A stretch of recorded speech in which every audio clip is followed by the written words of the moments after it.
நாட்டிலேயே அதிகமா கடன் வாங்கியும் முக்கிய துறைகளுக்கு ஒதுக்கப்பட்ட நிதியில 50% கூட செலவிட முடியாத மோசமான சாதனையை மு.க. ஸ்டாலின் தான் படைச்சிருக்காரு. பிற்படுத்தப்பட்ட ஓபிசி மக்களுக்கும் சிறுபான்மை மக்களுக்கும் இந்தியா முழுவதும் நாங்க தான் பாதுகாப்பு அத்தாரிட்டின்னு ஏமாத்திட்டு வர திமுக அரசு அந்த மக்களுக்கு ஒதுக்கப்பட்ட நிதியில வெறும் 12.69% தான் செலவு செஞ்சிருக்குன்னு சிஏஜி அறிக்கை சுட்டிக்காட்டியிருக்கு. பிசி எம்பிசி மைனாரிட்டி மக்களின் நலத்துறைக்கு 2023-24 ஆண்டில் பட்ஜெட்டில் ரூபாய் 352.33 கோடி ஒதுக்கப்பட்டது. அதில் வெறும் ரூபாய் 44.70 கோடியை மட்டுமே செலவு செய்துள்ளது திமுக.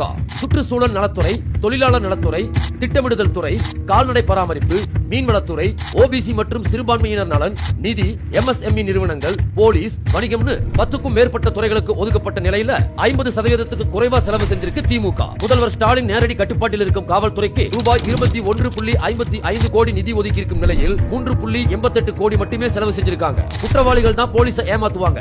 மக்கள் பணத்தை கொள்ளையடிக்கிறதுல பரம்பரை குற்றவாளியான திமுகவும் போலீஸை நல்லாவே ஏமாத்தி இருக்கு.